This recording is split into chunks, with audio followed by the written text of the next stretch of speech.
Lopsided Grin. What you are seeing is the most recent photo of Adam Lamar, age 27. He was born in Jacksonville, Tennessee, and used to work as a bartender for the bar he opened.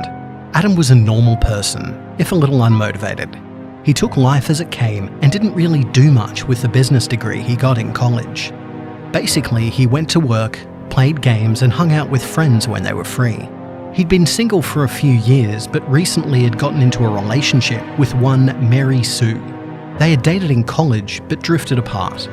They'd recently gotten back together when Mary had moved to Adam's hometown to take up a new job. Unfortunately, Mary is the reason why Adam looks like this. See, Mary had an admirer who was obsessive about the girl. Growing up in the same village, he claimed to have fallen in love with Mary. It was sweet at first, but then his obsessive, unstable behaviour quickly made Mary keep him at arm's length, even escaping to America to get away from him, an action that ultimately failed.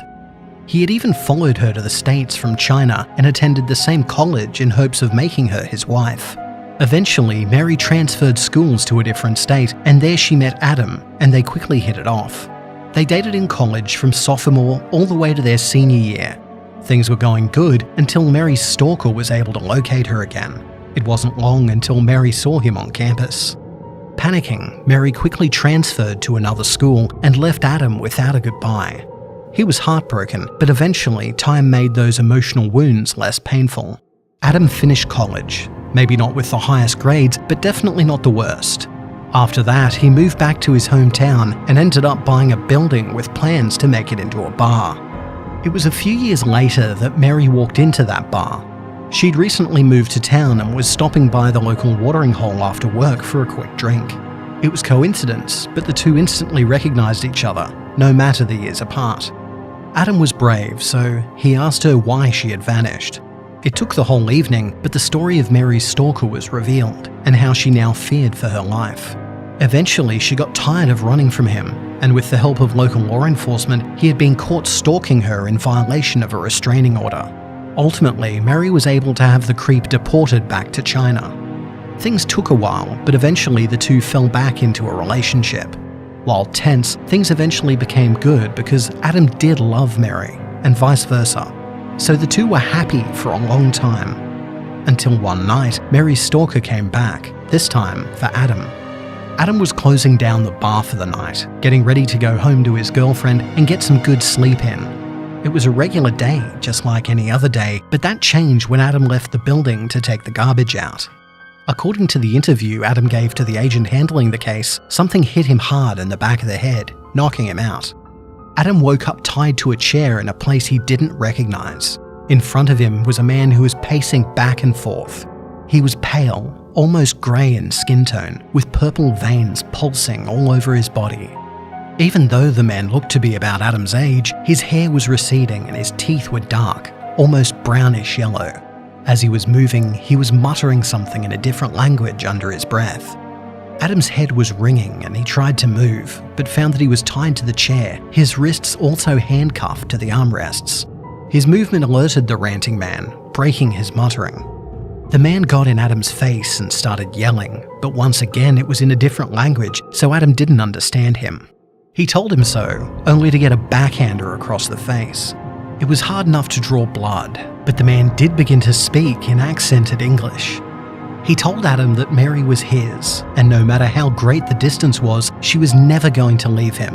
Adam figured that he was already in trouble, so he told the man bluntly that Mary would never love him. He was rewarded with a full-armed punch this time. But Adam didn't stop. He told his kidnapper that Mary hated him, that she was afraid of him, so much so that she had travelled across the world just to escape him. If he really did love her, he should leave her be and just move on. The man screamed at him to shut up, but Adam only laughed, even when the man continued hitting him. Adam continued to laugh, even as he was beaten into a bloody mess. He was hit hard enough to topple the chair he was tied to and landed on his back. The crazy stalker mounted Adam's prone, bleeding form and told him that after he was done with him, Mary would never love him. That was when he reached down onto Adam's face and his hand melded with the flesh of Adam's skin. It was the most painful thing Adam had ever experienced. This was far, far worse than the beating. feeling his flesh ripple, twist and buckle as the man cackled and ranted in both languages. Adam heard screaming, and it took a moment for him to realize that it was his own voice splitting the air. That was the moment the agents assigned to apprehend Mary's stalker broke down the door. The deranged man didn't have any time to react before a combination tranquilizer taser dart struck him into the chest, putting him down hard. You see, Mary was from a special village in China where, if they chose, the population could go to the local temple and learn the art of healing from the holy men who resided there. This healing was performed by granting the ability to shape flesh with their bare hands. A cut? Pinch the sides together and slide down the cut as if one was zipping up a pair of pants. Burns? Take the damaged flesh and treat it like clay, massage it until the skin is back to normal. Even operations were done by digging into the torso and using one's palms to correct the issues by touch. These were holy men from a long-established practice. They enjoyed, and still enjoy, a positive relationship with the agency. We send our injured to them for healing, and in return, the agency protects them from those who would exploit their kindness. Occasionally, a bad seed will come through, such as was the case of Mary's stalker. When he was deported back to his village in China, he was able to conceal the reasons for his return. He was able to convince them to train him to be part of the next generation of healers. For all practical purposes, the man was a prodigy, able to quickly pick up the lessons and techniques. In terms of morality, it's now clear that he discarded those particular lessons and simply put on a false mask of piety until he had learned enough for his purposes. Then he vanished and snuck back to America. The elder monks searched his room and came across his journal, full of obsessive thoughts about his love. Their worry had them contact the agency to monitor and return him to their order. So Mary was put under watch. It was a mistake on our part not to do the same for Adam. Our agents had arrived in time to save Adam's life, but not to prevent his torture and disfigurement. Both men were retrieved and Mary was contacted with the bad news. At first she was relieved that her stalker was caught and that she would never have to see him again. He had finally committed a crime grave enough to put him behind bars for a very long time. But the news about what happened to her boyfriend broke the girl's heart. Doubly so when she saw just what had been done to his face. Adam, after seeing the state of his face, was put on suicide watch. He was kept in a room without any reflective surfaces or sharp objects. Occasionally, he would break into mad laughter, which alternated with despondent sobbing. One of the senior monks was flown into the country to try to undo the damage, but upon examination, he admitted that the deranged stalker had done something that made it hard for the changes to be easily undone.